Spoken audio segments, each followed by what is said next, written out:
UFC 103 time. UFC 103, September 19th. Can't remember the location other than it's Dallas, Texas. American Airlines Center, there you go. Usual times, 10 p.m. Eastern, 7 p.m. Pacific. Anyways, gonna recap the card, starting of course with the undercard. Rob Everson versus Rafael dos Anjos. Vladimir Matyushenko versus Igor Pokrajak. Vladimir Matyushenko. Jason Brills versus Elliot Marshall. It's a bit of a tough one. I'm gonna go with Elliot Marshall. Rick Story versus Brian Foster. Nick Lentz versus Rafaelo Oliveira. Jim Miller versus Steve Lopez. Jim Miller. Drew McFedries versus Thomas Drawl. Cole Miller versus Efren Escudero. On to the main card. We open up with what I like to call the Tyson Griffin fight. The Tyson Griffin fight, for those of you who have not been paying attention, is basically what he gets every time he steps in the octagon. He fights a BJJ black belt with limited or no stand-up.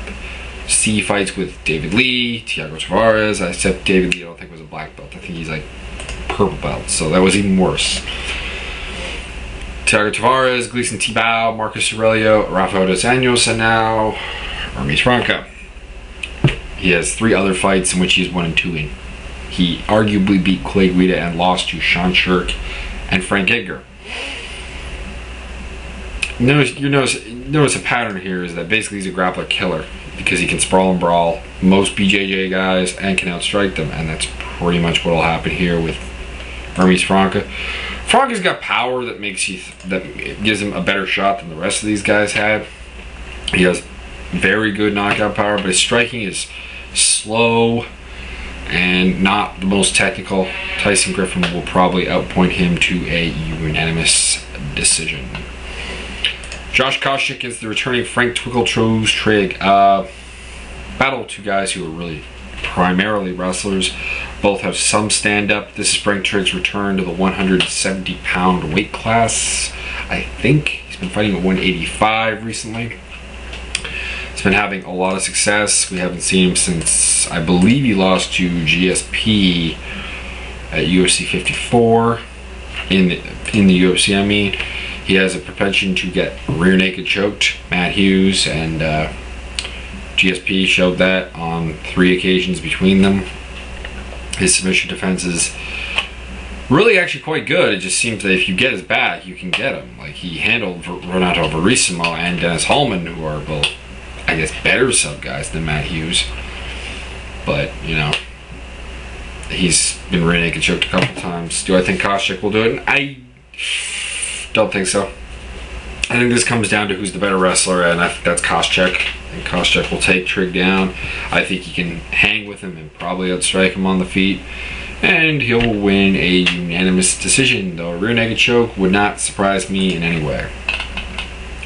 Martin Kampmann versus Paul Daly. This is supposed to be the big fight between Martin Kampmann and Mike Swick for a shot at GSP's 170-pound belt, which I've said before is kind of sad that we're getting down to the likes of Kampmann and Swick to challenge for the title.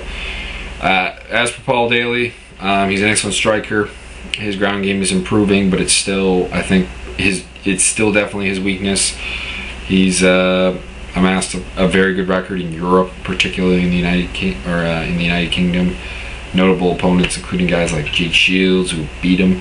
Basically, anyone who's gotten him to the ground has managed to, beat him in some way, mostly by submission, but sometimes via just positioning and TKOing and decisions.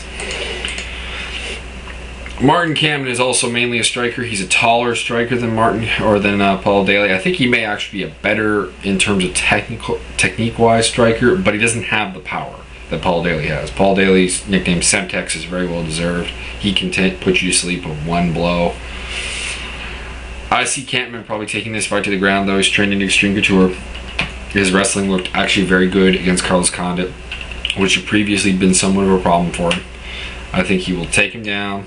I think he will work him on the ground with strikes, and I think he will submit him. I'm going to go with the second round because, it'll take a while, and Kampmann will probably be somewhat honor bound to try to strike with him and see how that goes.